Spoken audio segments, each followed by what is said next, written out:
Nau mai, haere mai. Welcome to the Maxim Institute podcast. My name's Jason, and I'm the Communications Manager at Maxim. In this episode of the Maxim podcast, we're excited to present a recording of the launch event celebrating the release of Volume 10 of Flint Steel, Social Media, Playground, Battlefield, Abyss. Our special guest is Jisoo Kim, former Digital Media Advisor to Australian Prime Minister Scott Morrison and contributor to Volume 10. Jisoo explains how algorithms and surveillance capitalism shape the online experience. In conversation with our Executive Director Tim Wilson, she'll unpack how tech giants access intimate details of our lives to feed us customized content.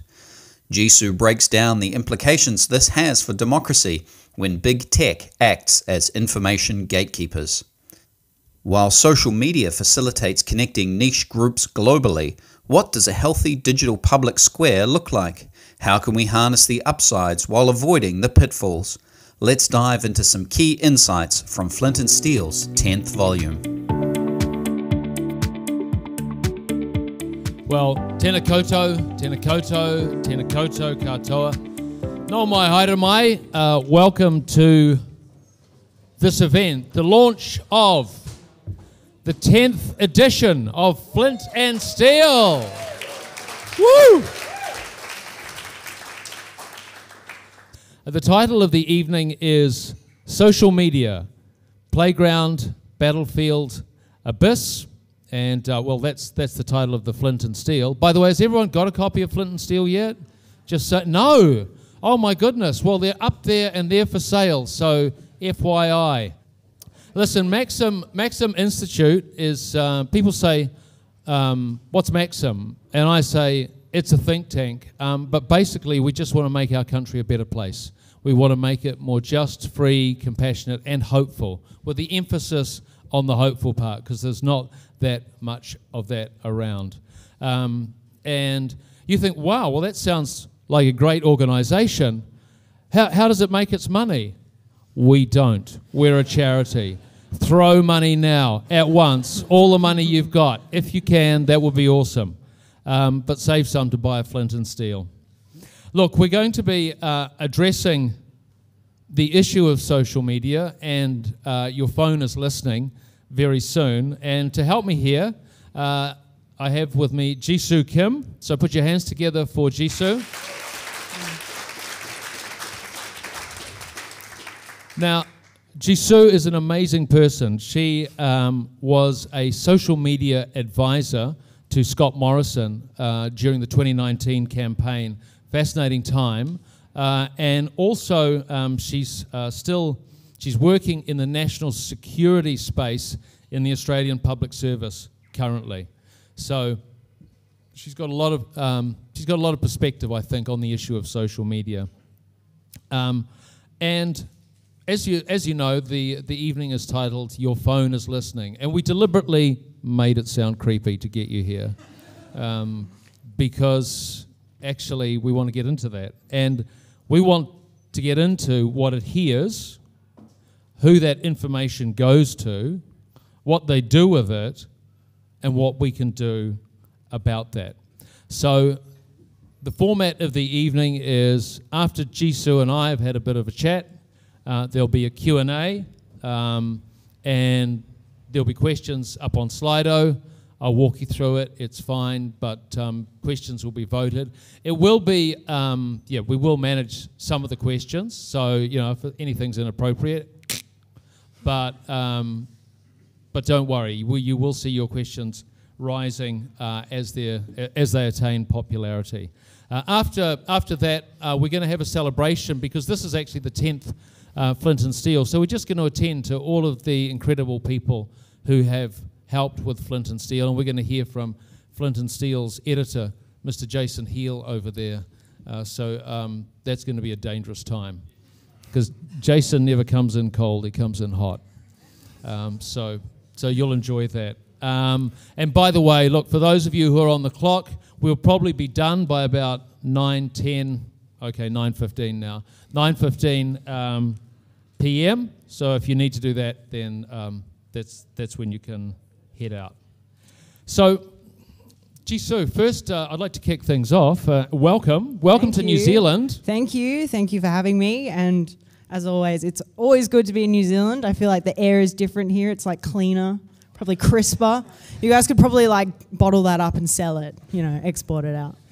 I think this is going to go really well. I love where you're coming from. Can we start off? I think we've all had that situation. You're speaking to someone about a topic, and then an ad for it appears on one of your feeds, and you're like, oh my goodness, my phone is listening to me. Jisoo, are our phones listening to us?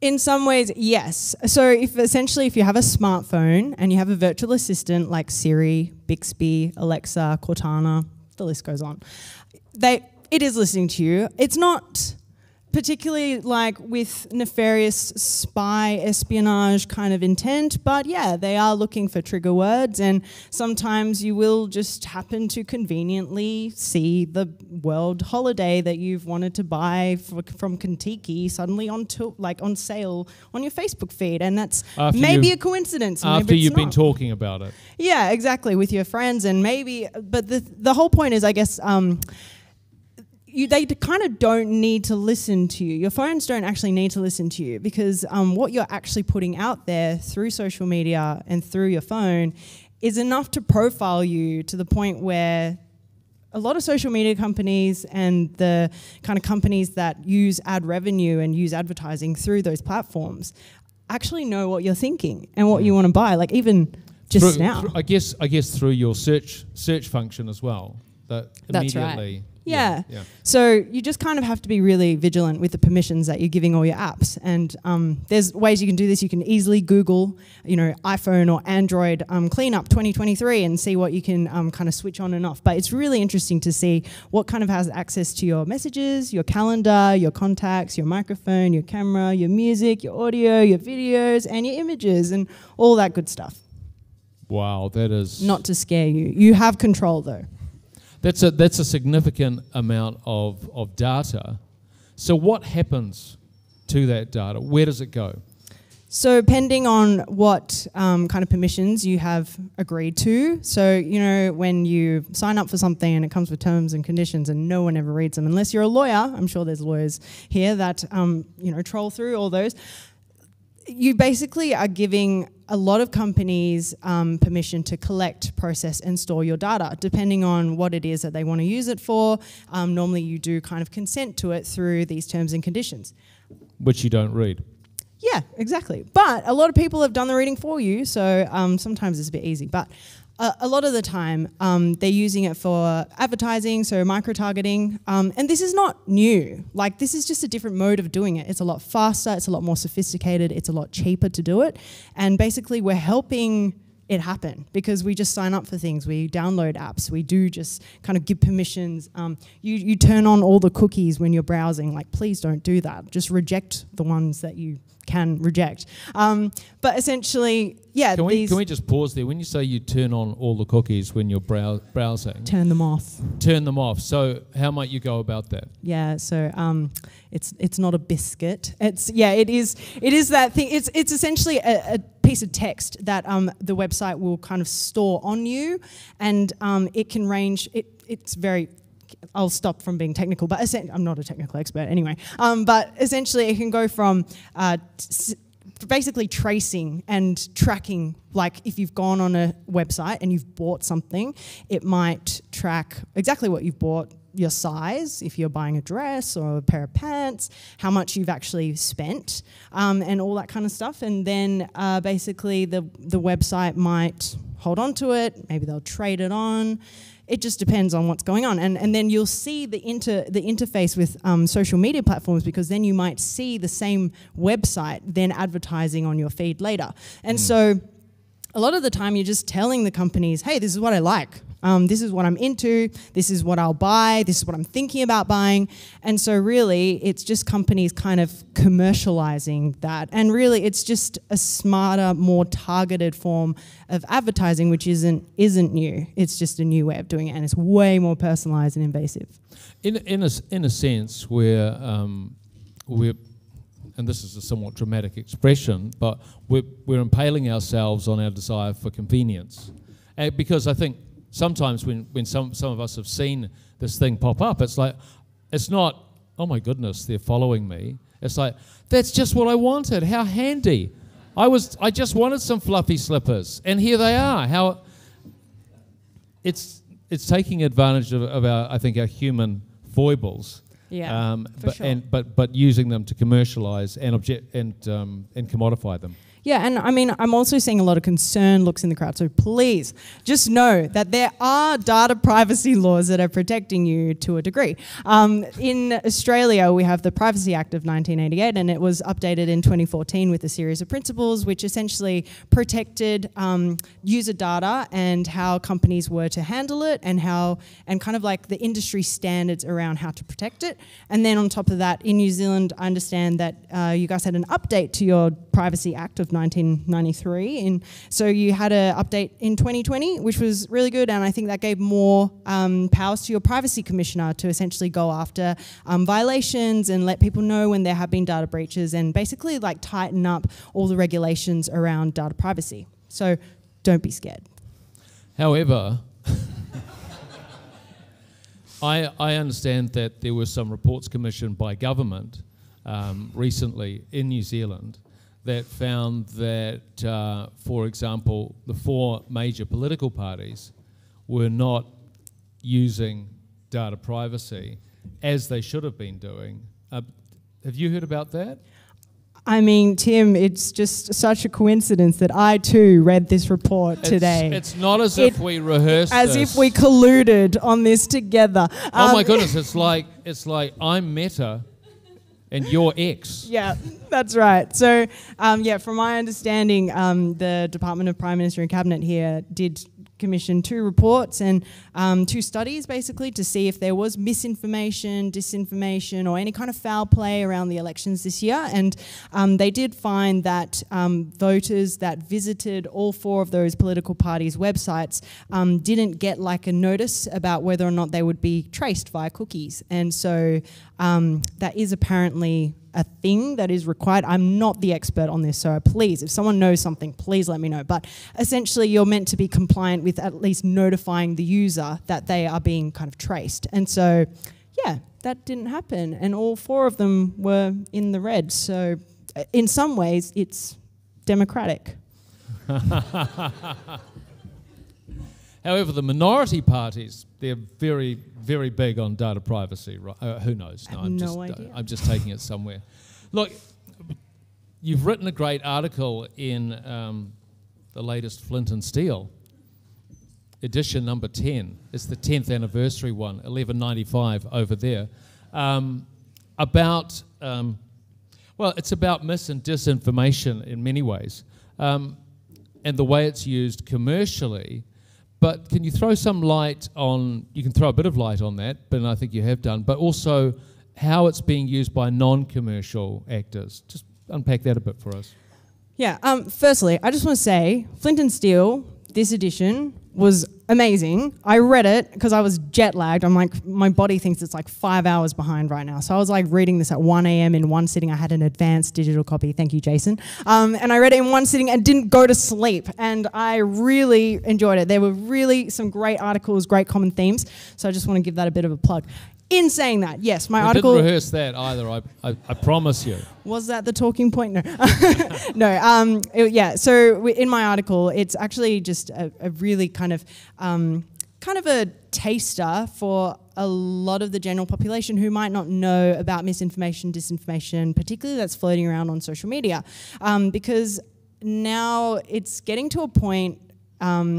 where there's a lot of fake news, and fake news has been around for a very long time, before Donald Trump even came up with the term, right? So, you know, it's been around, but now it's becoming a little bit more insidious because technology, which is the main vehicle for disinformation, misinformation, and I just want to clarify very quickly, misinformation is just false news, but it has no malign intent and it doesn't seek to harm, whereas disinformation is deliberately deployed to cause harm through deception and through falsehoods. So with misinformation, disinformation, it's very easy nowadays to just like, anyone can be a publisher now. Anyone can upload a view, an opinion, and then it just takes a bit of like it being out of context or being promoted through an algorithm to suddenly become viral. And thus gain credibility.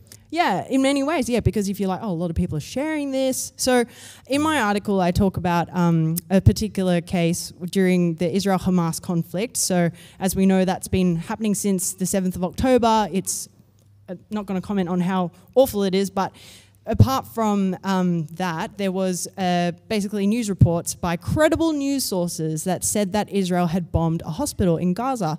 And it basically came out of a tweet where someone who was representing the Hamas-run health ministry said that, oh, Israel has bombed a hospital. And so from there, the BBC picked it up, the New York Times picked it up, a lot of credible news outlets picked this story up, and they started running with it.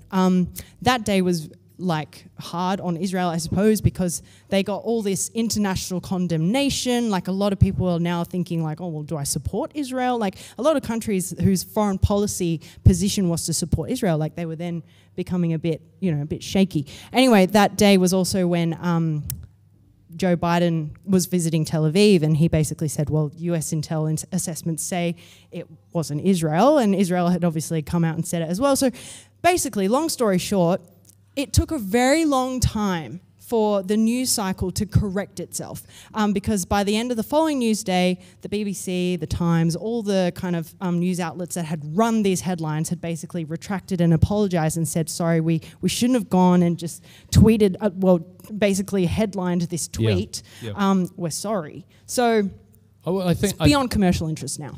Correct. And I think we're also in an in-between period where we're seeing the ascendancy of digital media platforms, and I use that term very loosely, but you're also seeing declining legacy media. When I say legacy, I mean print, radio, TV. You know what I mean. Those the business models for those legacy media operations are collapsing. Because advertising, which is essentially the lifeblood of any business, any media organisation, is migrating to digital platforms because that's where the eyeballs are. You look at TikTok, for example, there's 26 billion people on TikTok. Well, that's where the action is. And so because there's less money coming into those legacy organisations, they're increasingly reliant on digital platforms to furnish the news, the information that is their bread and butter. The other aspect is the speed of digital media puts greater, I guess, pressure on those organisations to compete. So to be the fastest to the headline, and you're also because the business model's collapsing, you're not seeing the usual checks and balances. So in an old-fashioned newsroom, there would be some guy with a half-empty bottle of scotch and an overflowing ashtray going, did this really happen? Maybe I'll do that voice again. Did this really happen? Get back to your desk and find me 4 sources. Oh, no, it was just a tweet. That's not going to work in the old model, but there's neither the time nor the infrastructure to assess information currently. Yeah, that's right. And Tim, there's a couple of things that I can comment on here. So we talked about data before because essentially how social media works is it will serve you up what you like or maybe what you might be interested in basically based on what you're liking, what your friends might be liking and other things that the algorithms are picking up. And so this is exactly the same as like we're all familiar with the term echo chambers. It's basically you're creating an echo chamber, and this is not a new phenomenon. I know that a lot of people in this room know exactly what I'm talking about because you've been living in one probably to some degree over the last 5 to 8 to 10 years. So, but basically they can profile you so well that they can know if you're agreeable, if you have certain views and you're tending towards a certain view. So you open yourself up for a lot of influence. And so that's why now in the UK and the US, there was a survey done recently, and I think 82% of adults in the US support Israel over Hamas, for example. But apparently in the 18 to 24-year-old cohort, it's not that high. And it's largely because of TikTok. And obviously... So when you say not that high, my understanding is actually pretty much the reverse. Yeah, I think it's something like 18% or something like that. Yeah. I did hear that in passing. 81% would support let's say Palestine. If we're going to structure it that way, but by implication Hamas. Yeah, exactly. So it's and that's because nowadays, like, social media is becoming a news source, and it's not just social media, it's TikTok. And TikTok isn't really the classic media kind of format. You're not reading through critical arguments. It's not giving you who, what, when, where, why. It's not giving you the full picture, the full context. It's literally a 10 to 15 second video that can now be manipulated. And that comes to my second point. With the advent of AI, but also just in general, we have so much multimedia out there. There's been basically debunking of TikTok videos, social media posts where people are saying, look what Israel's doing to Hamas. And they're like, well, that's actually a clip from a video game, or that's actually a clip from the Russian-Ukrainian conflict. Like, it's completely miscaptioned, it's completely misconstrued. And so that is a clear example of disinformation, because it seeks to do harm, or it seeks to manipulate people's views, and it seeks to manipulate reality. So with AI now, you have generative AI. It's becoming more and more sophisticated. If I wanted to, I could now go and generate through AI 3 portraits of people, and you might never know that they're real. That they're real or not, because it looks like literally a photo. Like, we had, I think, earlier this year, the photography awards, the global ones, are literally an AI generated image won, and everyone was like, is this kosher? And everyone was like, no. So yeah, it's just becoming, it's getting to that point where now really malicious actors could do a lot of harm. And to that point, it's actually we're in a situation where, okay, so there's the context of no context, because you're simply looking at a series of images, and also there is the fact that you're questioning what is reality, or you need to be questioning what is reality, and this is almost a philosophic and theological question, that when you're just sort of doom scrolling through your phone, you're not actually equipped to engage with. There was the situation in Turkey recently where a fake pornographic video of one of the Turkish candidates emerged, and that's the other thing, is you watch, again, time is the issue, and this emerged very, very close to the election, within days of the election. That person, it was a fake AI generated video, but that candidate had to pull out. Yeah, and that's not the first time like something like that has happened in politics. Like in India, the youngest female parliamentarian ever elected there, she, just before polling day, like a few days before, there was a deep fake pornographic video that came out of her, and she was basically tarred and feathered. Particularly in India, you've got like such a, dynamic mentality around sexuality and all that kind of stuff. So it was just bad, obviously, but now we're getting to a point where even in the Russian-Ukrainian war, like 3 weeks after the illegal invasion, there was all of a sudden this video of Zelensky, and he was saying, "Everyone, put your arms down. We don't want to go to war. Let's just have peace." And a Ukrainian media outlet kind of picked that up, and the news strap kind of implied that maybe he had fled the country, and he was saying, "Let's just call for peace."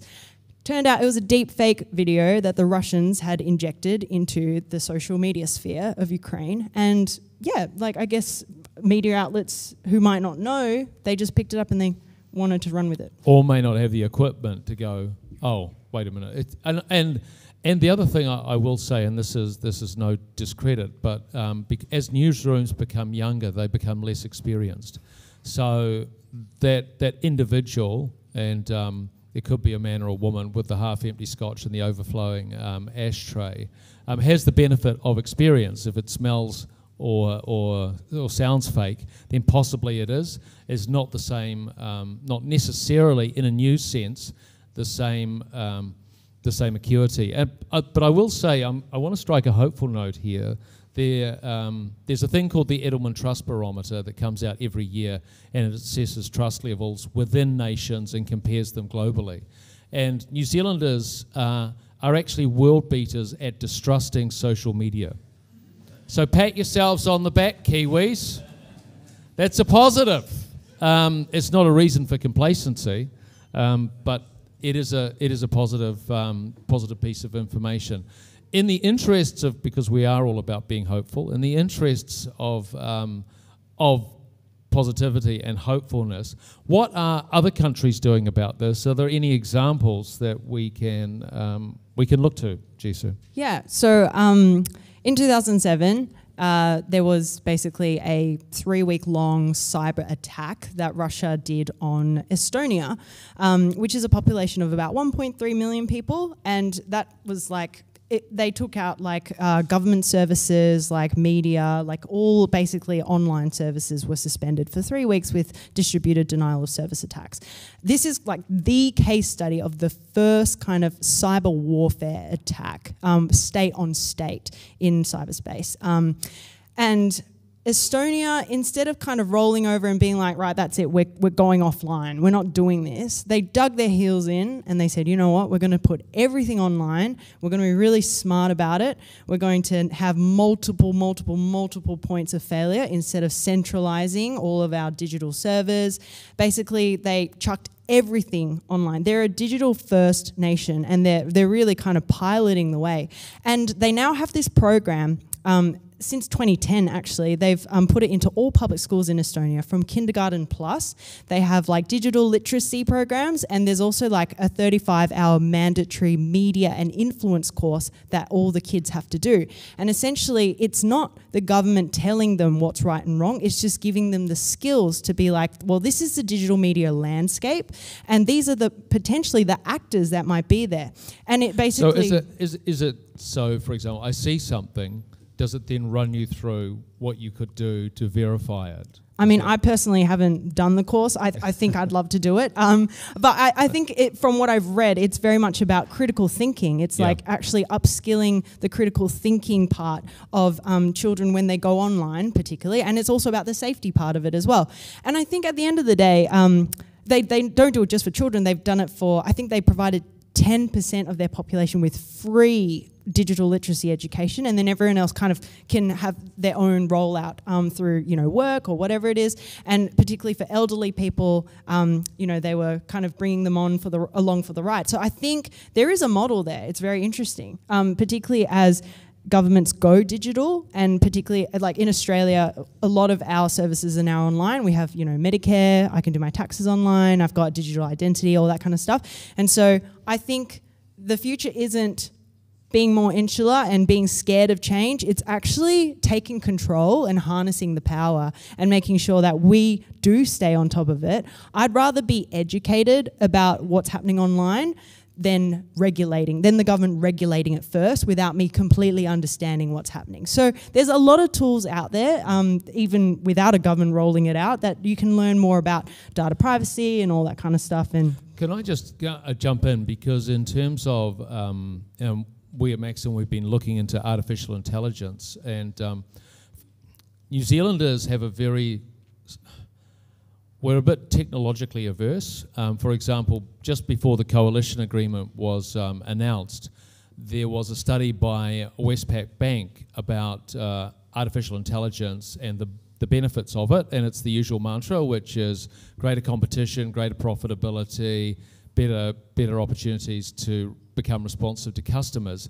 The finding of the bank was that most New Zealand businesses are ambivalent about picking up artificial intelligence because they're too small and too operationally driven, which means they can't get out of the cycle they're in to actually engage with this technology. So my question, Jisoo, and there are studies, there was a global study last year that said that Australia and New Zealand are the slowest in the world at picking up artificial intelligence. there's a certain technological aversion we have. Is that a defence, do you think, or is it a disadvantage? I don't know. I think for us, obviously, Australia and New Zealand, we're all in the far corners of the world. We kind of like how things are, and we kind of, live in our own little pockets of paradise. And it's that nice. the tyranny of distance, That's the right. geographical defence. That's right. But I don't think... maybe there are pros and cons to everything, right? The pro is that we get to see how other people do it, how other countries do it, and we get to learn from their mistakes. Like the European Union and a lot of, like the UK and the US have been on the leading edge of kind of AI. But just recently, there was the Global AI Summit, the first of its kind, and it's just good, I guess, for us to even just go along and just see what's happening. I know Natasha Bolus wrote an article on this recently, and go check it out. Excellent column. Great column, loved it. And a podcast as well, at amazing. maxim.org.nz. That's right, and on any podcasting platform. Yeah, that's right. But actually, Natasha made a really, and I was actually lumping New Zealand and Australia in together in terms of a certain technological aversion. At least Australia was at Bletchley Park to sign up along with these other 28 international actors. We didn't even go.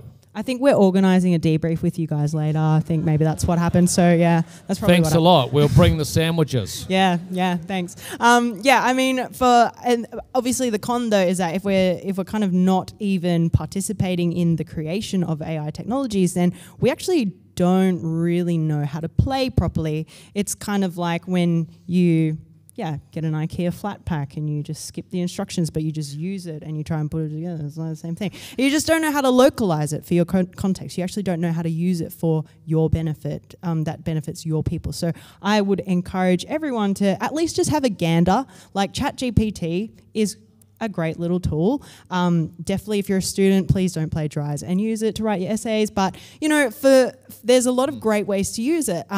You can actually bring 3 really complex ideas that you've originated yourself and ask ChatGPT to synthesize it in a way that just helps with writer's block sometimes. Or if you even just need to start designing a very basic thing, you can just, use a generative AI image kind of tool and go from there. So there are definitely pros. I think it's not beneficial to kind of hide away and be like, this is it, this is the end of the world. Because we, as responsible citizens, we need to be there to actually help prevent any decline or any abuse. We need to be there at the forefront and also protecting our children, protecting our rights. And that's your view, in essence, too, on social media, isn't it? That you can't just disconnect, but to use it well and be able to construct an orderly response to it rather than just careening from one dopamine hit to the other. See, I'm going downbeat again. I need to go upbeat. Hopeful. Let's go hopeful. So how might a good social media response look? Yeah, I mean, so if you read the magazine, there's some very helpful articles on how to engage on social media. I kind of talk more about how you can check content for misinformation, disinformation. They're very basic tools. In fact, there's a lot of stuff out there that you don't need to read my article for that. Just give me one tool. How would I do it? So I see something, oh my goodness, is this true? What do I do next? Yeah, well, a lot of the time, fake news sites. So it's been known that the BBC has actually been duped before, as in people have. What, really? As in people have created fake BBC websites and fake BBC posts and basically said like, look at what the BBC has reported. Sometimes it's very, very like subtle. Like you can check the URL and sometimes it will say, www.bbbc.com, and that's when you're like, okay, I don't think this is real. It's it's just little things like that. You can check the content, and if it's making some wildly unsupported claims, you can probably then be like, okay, maybe look at the author, look on their Twitter account. Is it fake? Oh, look, they've been posting about Indian cricket matches, and now they're posting about Israel Hamas. Like this is a big jump. Yeah. It's normally an indicator that something sketchy is happening. Okay. Well, there you are. That's a little a tip, a hint. We're at the end, I think, of our conversation, Jisoo. But for you, the conversation just begins because we're going to take a break. But we want you to offer questions. We're because we're so tech friendly here at Maxim, we're going to use Slido. Questions will be displayed. You can vote for them. Also, you can use your QR code. So what you do is you scan the QR code, you get on the site, you type in your question.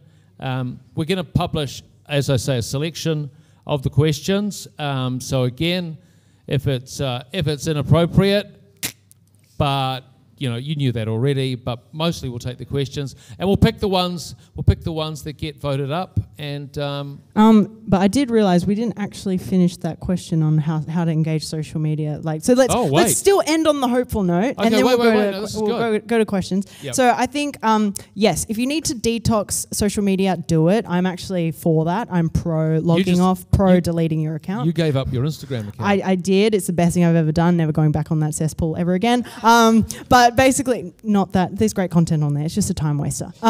But basically, how we can use social media, it's to kind of promote the things, actually promote the things that we stand for in a democracy. Like having a contest of ideas is healthy. Engaging in debate is healthy. Meeting people that you would normally not talk to and connecting with them is healthy. But it's also being really cognizant of the fact that just because you have friends and connections and followers doesn't necessarily mean you are known. And so when you're engaging with people on a post and it turns into a very aggressive debate, it's fine. It's not a reflection of you. This person doesn't actually know you. So I think it's just good to kind of keep, just stand strong on your identity. But I think tone is crucial.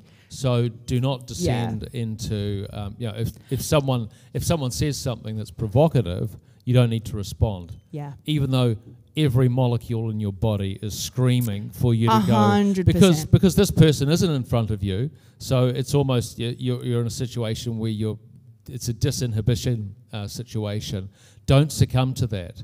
Yeah, there is a way to maintain, decorum and a level of politeness, but still engage in debate. And that's what a lot of, Western liberal democracies are actually seeing a huge degradation of. Like, if we look at the US, the polarization of politics, people literally cannot have Thanksgiving dinner with their families anymore because of politics. And that is really sad to see. So I think there is a way for us to maintain some norms on social media in cyberspace. Yeah, if it feels like, that cheap sarcasm that makes you go, ooh, probably don't post it. Just, turn to your spouse and go, I said this, I was going to say this thing, but I restrained myself. And they'll be going, what? Sorry, what did you say? Kidding, that's not, I'm not describing. Geez, so awkward. Let's go to Q&A, shall we? So again, it's Slido. Scan that. You can then ask questions. You've got 5 minutes. We'll get back into the questions after that.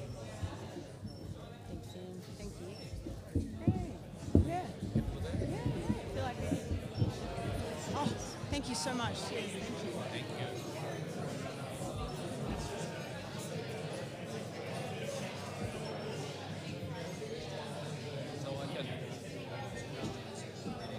Oh, really? Oh, wow.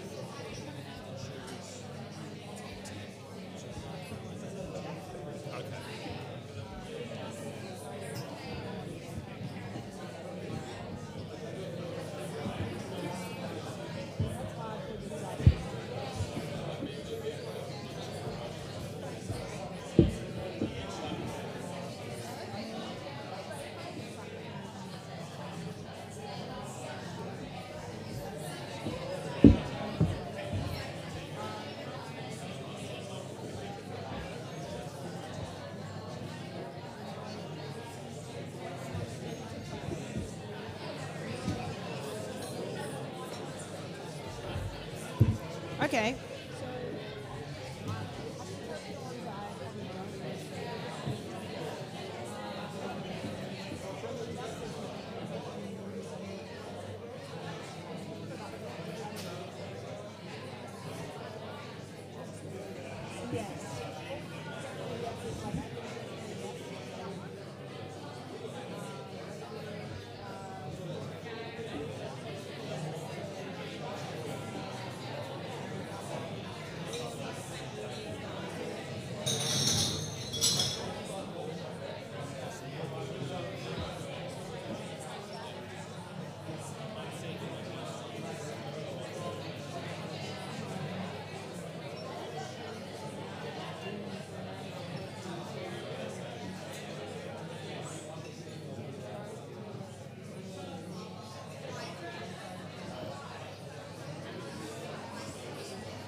Okay. Hello. Hello, hello, hello. Exciting discussions, debates, engagement, ferment. I love it.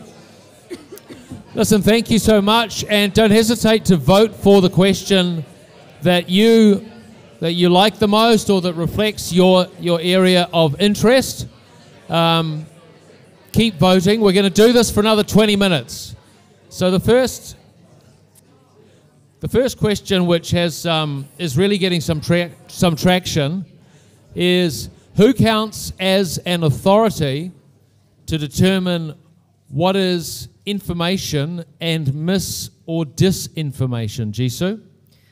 Not the government, I'd say, or a single source of truth. My view is that it should always come from a collective, just like with any good news story, anything that happened, it should be corroborated, it should be backed by evidence, and it should be truthful. How do you assess that? How do you assess that evidence?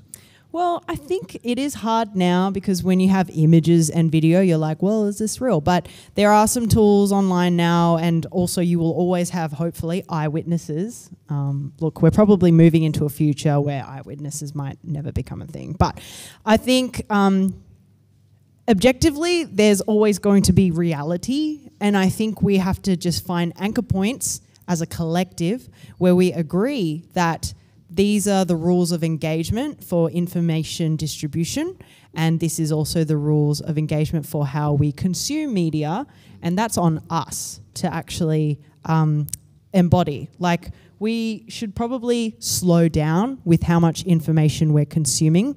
We're giving almost godlike powers to ourselves by being on the internet, and we don't have godlike wisdom nor the omnipresence or the omniscience that is actually required to be God. So sometimes we just have to come face to face with the fact that we're finite beings, and it is actually okay not to know everything and not to know the latest headline or the breaking news on the news strap and being able to tell everybody about it. So I think that's kind of stemming from that question, taking a bit of a tangent, but that's how we should be doing it. Not trusting the government, particularly in democracies where governments can change, to become the single source of truth. I wonder too if it's good to ask yourself, so who benefits from the narrative that this story is asserting?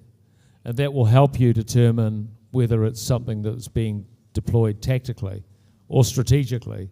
Which story? Well, whatever you're examining. So you say, for example, the story about the hospital bombing. So who benefits from that? Okay, if Hamas benefits from that, and Hamas is a terror organization, I'm just using that as an example, then I need to find some other corroboration. So I think we do come to things with an understanding of what institutions are valid, and we should retain that, but we also need to be open to motivation when we're consuming information. Why is this information here? Why is it come all the way to little old me down in the bottom of the world? What is the narrative below the narrative here? Yeah, and I think if we can no longer trust, like have public trust and confidence in our institutions or in reputable media sources, then that's going to be a problem. And how do we maintain trust and confidence in those entities? Well, it's actually up to us to keep journalists accountable. Like I think there was like some city in the US where if the local rag, if a journo misled or misreported something, their article literally got cut out and put on a corkboard in the local bar, and everyone would be like, hey, you're a loser. And so the public accountability thing is actually still a very strong mechanism, and that's what the Fourth Estate literally should be running on. They should obviously have integrity as journalists to actually report accurately and truthfully and in a balanced manner to give the people the news and the facts. But we as the people should also be keeping them accountable. And so if we do, we should be questioning them if it's kind of like, hey, where is this coming from? Like, this is not on brand for you guys. Like, what's going on? let's go to the next one. How is privacy law enforced, in particular with regard to overseas apps, like TikTok and, is this Temu? Temu. Yeah, this kind is so of like embarrassing. like an eBay, Okay. like an There we go. Alibaba. Thank you for translating, Jisoo. Yeah.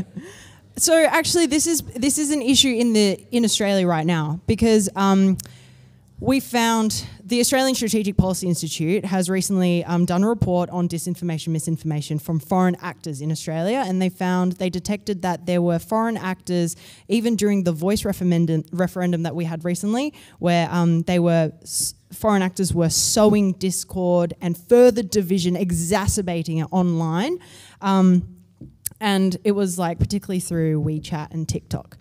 Now, the Australian Senate has released a report where they're basically trying to get them to come to those social media companies to come forward to give evidence at an inquiry, but they can't.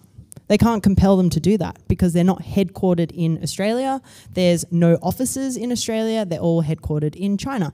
So obviously it's falling on deaf ears, and it's actually you can't enforce Australia's legal privacy framework onto overseas actors unless they share the same legal frameworks and values as you. And so this is why... So you're saying you can't? Well, I'm sure some very good lawyers might be able to. Some very smart, capable international lawyers might be able to. But it's very hard to compel a state-owned social media company with, values that we don't share, to come forward and give evidence or provide any kind of transparency about what they're doing with your data, which is why, I think there was a podcast that Maxim did with Cecilia where basically she went through the terms and conditions that TikTok has, and I suggest you all listen to it if you haven't already, because it's kind of insidious what they can put in there and what you can agree to. I guess what we're seeing with a global digital culture is the inability for nation states to regulate that, because it always is, or it is often headquartered in a different geographical locale, with even in the case, say, of Meta being brought before the US lawmakers, there's a struggle there.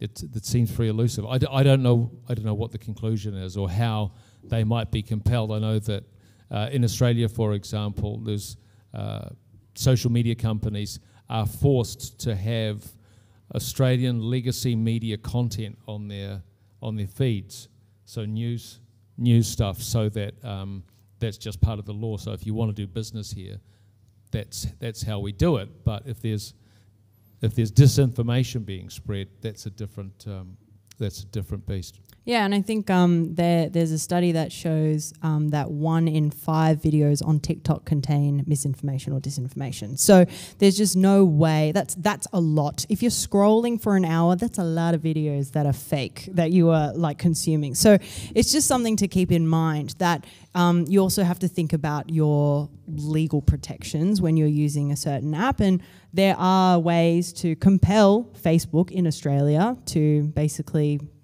come before a parliamentary committee and to change laws and to change regulations and industry standards, but perhaps not the same in Beijing. Jisoo, what's the best way to change from the narrative of doom to the narrative of hope and opportunity amongst everyday New Zealand, e.g. mums and dads? Yeah, I think it's very easy to become overwhelmed with the rapid acceleration of bad news in our lives, particularly how rapidly technology is changing, and with the social cohesion landscape changing, with politics changing, everything's changing. It's very easy to become overwhelmed, and I think social media and digital media can make it worse. And so for me, I think I want to take a quote from Jonathan Haidt. He's an American sociologist. Some of you might know his work. He's written The Coddling of the American Mind, and he's basically looked at how politics in America has become completely polarized, and he's looking at why. But he says, you can't be known and grow up in networks. You can only be known and grow up in communities. And I think that's true. In essence, we're humans. We need to have face-to-face interactions. We all saw during COVID lockdown how that degraded mental health, how that caused incredible ripping apart of our social fabric. And so I think it's time to go back and restore the kind of human connection. I think it's so easy to be like, I have heaps of friends because I have 90 followers on this post. It's like, no, you actually have probably 5 really good friends by the time you're 30 who know you and you've grown up with them in community that you can pick up the phone to, and they can encourage you and edify you and keep you grounded. And I think if you just, basically my message is put your social media, like, don't be afraid to log off. Like, don't be afraid to do the countercultural thing and detox. And be afraid to miss out. I don't understand when FOMO like became a thing. It's obviously a marketing ploy, but I just think take a detox and just be known in your communities. Find out what's actually happening out there, and you can do that through volunteering. You can do that even just by like sitting at your local cafe and people watching. It's like, it's just so nice. You can do it by traveling. You can actually see like oh, is America that dangerous? Am I going to be shot on arrival? No, because I went to New York and I was fine. I like came out of it. It was fine. I mean, I've been to New York since before the plague, but that's okay. But this is that's the point. Like, live in the world that we're actually in. Yeah, yeah. And I would also say, in terms of the, the social media that you do consume. I mean, we are we try and eat healthy food. We don't always succeed, but we try and eat healthy food. So again, the intellectual and spiritual nourishment that you get from, and the platters are pretty good here, by the way, and they're healthy too, right? Absolutely. What I'm saying is, good stuff nourishes you. Good stuff builds you up. Consume that. The other point I would make too, Jisoo, is in the friendships you make. Choose the friendships and the interactions that will nourish you. I think take the long view. Will this relationship be here in 5 years, and where will it be? Will these be people who can actually hold me to account, but also build me up when I need to be built up? Yeah, 100%. And I think Jonathan Haidt says something else. Like, he basically said social media platforms went from social networking systems to more performative social media platforms around 2010. And that has had a detrimental effect on youth and on young people. And I consider myself to be very fortunate that my generational cohort still knows what it's like to play outside without a phone, never have a phone on us, like all that kind of stuff. I think bring that back in your households, like for those who have children, who have young people. Like, it's Jonathan Haidt actually has a bit of like rules, like 4 rules, I think, and his research is actually really worth having a look into. But the other thing is, for those of you who might have seen The Social Dilemma on Netflix, really great documentary, worth having a look at as well. Tristan Harris, who is a former Google design ethicist, has now started the Center for Humane Technology, and he basically purports, doing the logging off, doing the detox, like taking off your shoes, going and like walking outside. It's like just doing the things that like 20 years ago would have been ridiculous to suggest as things to do for your mental health, because everyone was doing it anyway. So yeah, that's kind of like, I'm not sure if it fully answers that question. And look, if you want to know more about social media virtues, there's an article by Jason Heal in the latest Flint and Steel. Oh my goodness, and it's not social media, it's a tangible thing. It's an artifact. You can take it with you, hold it in your hands and read it with your eyes. Anyway, that's that is very important as well. Being able to read books and being able to like not reply back to someone as soon as possible, that is actually a real important part of cognitive development, and just all around having civic responsibilities and being able to grow those skills. Okay, the next one is, we've talked a bit about TikTok. Well, let's just dig into this very quickly because we're short on time. TikTok is an open source platform. Traditional media caters to shareholder interests. That's when they make a dividend to actually pay the shareholders, but that's by the by. Do you think TikTok spreads agendas more than traditional media does? I would just say the mode of delivery is just different. There's still shareholder interests on social media because ad revenue is for companies. And companies often have boards and shareholders and all that good stuff. But for how it's basically disseminated, like the agenda, pushing an agenda. Are you saying in a sense, I mean, Marshall McLuhan, the medium is the message. So the fact that it's compressed, the fact that it is separated from context, all of that stuff creates an environment that then an agenda comes from that. Yeah, I think there was a study, I think maybe by MIT or something, but they basically found that posts or content with fake news, disinformation, misinformation in it was likely to be shared 23 times more than true news. And that's because of the sensationalism, but also just how quick it is now to share things. And now there's obviously, I think WhatsApp now limits you on how much you can send to how many people at any one time. So my mum no longer sends me chain messages about how frozen lemons can prevent cancer, all that kind of stuff. But it just means because you can share it so quickly, the speed of information, it's actually slowing down it's not giving us enough space to have critical thinking, to apply critical thinking to it. So that's why it's going back to that point of like just being able to slow down, because yes, agendas can create traction anywhere. This isn't new. We're humans. We have been subjected to a lot of different influences over civilization and eras. But the whole point is that now we have these devices that are lightning fast, and you can find out anything at any time, and you can tell anyone you want, and you have access to 2/3 of the world's population in the palm of your hand. And I think that is a power that requires a lot of wisdom. And so I think we just need to slow down, be okay with not sharing the latest breaking news. In saying that, finding good news subscription services that you can trust that kind of just give you like an inbox worth of curated news at the end of every day is really useful, I find. There are tools out there. Essentially, to go back to the metaphor you used, you are not a god.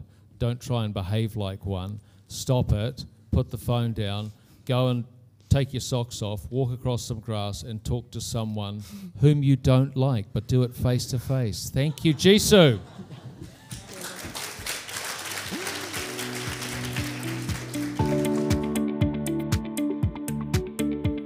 Thanks for listening to the Maxim Institute podcast.